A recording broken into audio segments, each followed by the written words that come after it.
Number बनाया, पर्ची बनाई, चले गए, ऐसा नहीं बोलिए। माइक दीजिए इनको। भैया पूरे संतुष्ट हो गए, हमसे हर बात पर सहमत हो गए, लेकिन बहन ने बोला कि गुरुजी हमारे पति को एक पर्ची लिख के ले आए हैं, यदि उसमें एक कोई पॉकेट क्या क्या बोला था आपने? जो मैं पर्ची लिख कर लाया था इन्होंने देखा नहीं था। वो पर्ची पंडोकर सरकार की चरणों में एक आवेदन पत्र है, जिसमें अपनी जितनी भी समस्याएं थी एक आवेदन के रूप में लिखा हूँ। मेरी ये समस्याएं हैं, वो की कृपा और आशीर्वाद में मेरी समस्या। आप ऐसे तय करके आए थे कि गुरुजी बताएंगे तो मैं गुरुजी को मानूंगा। आपकी पत्नी ने खुद कहा मेरे से कि गुरुजी आपने जो बताया ठीक है, लेकिन हमारे पति जब संतुष्ट होंगे, जब एक कुछ पॉकेट में क्या लेके जाए, कुछ बोला था, अपनी भाषा बोलिए, खड़े बोलिए।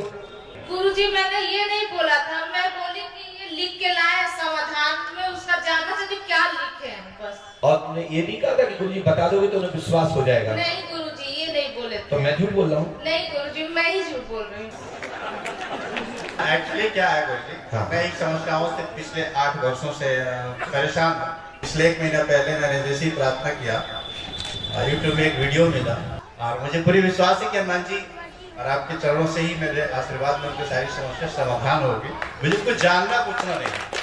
बात इतनी बैठ गई रात में तो मुझे लगती जल्दी है, क्योंकि तो मेरी उम्र छोटी है, मैं हनुमान जी का शिष्य भी हूँ, मैं कोई भगवान नहीं हूँ, लेकिन मैंने रात में आपके साथ में आपकी बात को लेके, दीदी की बात को लेके मैं इतना गुस्सा में आ गया। तो मैंने ये भी कहा था कि यदि मैं नहीं बता पाया तो मैं कल के बाद गद्दी पे नहीं बैठूंगा, और आप यदि मैंने बता पाया तो आप कान पकड़ के उठे बैठेंगे। मैंने ऐसा बोला था, स्वीकार किया कि मैंने आपसे ये भी कहा था कि आप जहां भी रुकेंगे आप वहां भी किसी को पर्ची नहीं पढ़वाएंगे और अपनी पत्नी को भी नहीं पढ़वाएंगे। और मैंने क्या कहा था? मैंने पालन किया इसका। हाँ? अभी भी मेरे पास है, किसी को नहीं। और मैंने क्या बोला था आपको? किसकी किस्सा पत्र रखवाई थी? हनुमान जी। हनुमान जी। मैंने लिख के रखा है, एकाधिकार कोई शब्द कटा हो तो, वैसे तो मैंने ये कहा था आपसे, सा अक्षर हलंत मात्रा पॉइंट भी हम नहीं खाएंगे। आपके उस पर्ची में एक खाली पेज है, एक दूसरा पेज, इसमें 2 पर्चे हैं। नहीं खोलिए मत, इसमें हाथ में लीजिए, इसमें 2 पर्चे हैं। मैं खोल के एक बार दिखा देता हूँ। नहीं, आपका पर्चा आपको क्यों ध्यान नहीं आ रहा? गुरुजी पर्चा लिखने का भी उद्देश्य क्या था? मैं एक YouTube में वीडियो देखा था, मैं समझ नहीं पाया था गुरुजी से कैसे बात करनी है। मैं आपको बता दूं, मैं आपको इसलिए मैंने पर्चा, वो पर्चा ऐसा था। अरे मेरी कोई गलती हुई हो तो मैं इसको स्वीकार नहीं कोई बात, वो पर्चा ऐसा उद्देश्य नहीं था कि मैं कोई टेस्ट लूंगा। नहीं, मैं तो टेस्ट, मैं 8 सालों से परेशान हूँ तो मैं टेस्ट क्यों लूंगा गुरुजी? नहीं 8 साल वाले तो आदमी तो टेस्ट ही लेगा, 8 वाला तो लेगा, 1 दिन वाला नहीं लेगा टेस्ट। बिल्कुल नहीं। सुनिए मेरी बात, YouTube में इसलिए वो डाला था, क्या था कि एक अभिषेक राय नाम के पत्रकार रिपोर्टर्स मेरे पास आए थे, IVN 7 की दूसरी शाखा है 18 न्यूज, जिसमें वो आता है आधा सच और आधा हकीकत, आधा सच फसाना, ऐसा कुछ है। तो उसमें क्या किया था उन्होंने, सभी जनता के बीच में किसी को उठाया, किसी को बुलाया। मैंने उनसे ये कहा कि आप भी एक पर्ची अपने घर से लिख के ले आए हो टेस्ट के लिए। क्या लिख के ले आए हो? बोले हाँ महाराज। तो हमने क्या लिख के ले आए? बोले हम प्रश्न भी लिख के ले आए और उत्तर भी लिख के ले आए। उन्होंने कहा कि मेरे पिता का नाम क्या है? तो हमने कहा आप लिखे? उसने बोले लिखे। तो हमने कहा आप हमारे कैमरे में अपना पर्चा दिखा दीजिए और हमारा पर्चा अपने कैमरे में ले लीजिए। लेकिन उन्होंने क्या किया, भैया विद्वान लोग सुनेंगे, उन्होंने ये किया कि उस पर्चे को ना दिखा के उनने दूसरा दिखाया और पंडों सरकार को झुठलाने का प्रयास किया। तो मेरा जो बच्चा कैमरा चल रहा नीचे बगल में, इस सोनी वाला, इसी में वो फुटेज उड़ा था जब मैं उनकी बता रहा था। तो मैंने कहा जैसा भक्त देखेंगे उसे ही जानेंगे, और जो मुझे जानते हैं उन पे तो असर पड़ेगा नहीं, और जो मुझे नहीं जानते हैं उन पे असर पड़ेगा। असर पड़ेगा तो मेरा नाम खराब होगा। इसलिए उस फुटेज के साथ में वो फुटेज को दिखाया गया। यदि हर व्यक्ति लिख के ले आएगा पंडोकर धाम में पर्ची, तो निश्चित है कि वहां नंबर तो नहीं आएगा महीनों। लेकिन मेरा कहने का मतलब है, पर्चा लिख के मैं मान्यता नहीं देता हूं, ना लिख के मैं स्वीकार करता हूं। मुझे जितनी बाबा जी बताते हैं, हनुमान जी वहां बताते हैं, उतना ही मैं लिखता हूं। चाहे कोई संतुष्ट हो तो ठीक, असंतुष्ट हो तो ठीक, हमें उससे कोई मतलब नहीं है। पहले आप अपना पर्चा खोलिए। पर्चा क्या है देखिए, 1 है 2 है 3 है। एक खाली एक भरा है, देखिए दिखाओ उसको। मैंने कहा था एक गिरी में एक पर्चा आपका भरा है और एक पहला पॉइंट सही है। आप पूछो पति से ऐसा करके क्यों ले आए थे? ये तुम्हारे लिए है। पहला एक संकेत, सत्य असत्य का निर्णय। आप पॉकेट में जो क्या आपकी भाषा क्या थी? पॉकेट बोले नहीं, क्या बोली थी आप? हाँ, जो बोली थी पॉकेट लाए हैं, पॉकेट में रखें। अच्छा ऐसा लगा हमने कि इस पर्ची को पॉकेट बोलते हैं।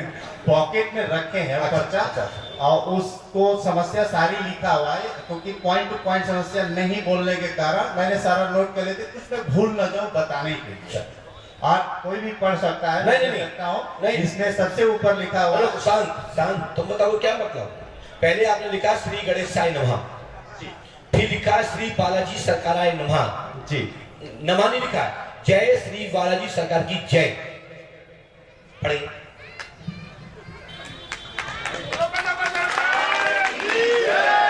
हाँ पढ़िए, श्री गणेशाय नमः, श्री गणेशाय नमः, श्री बालाजी महाराज की जय, श्री रुक जाइए ना, जय नहीं नहीं, श्री पंडोकर सरकार की जय जी, जय श्री सीता राम जी की जय। जय।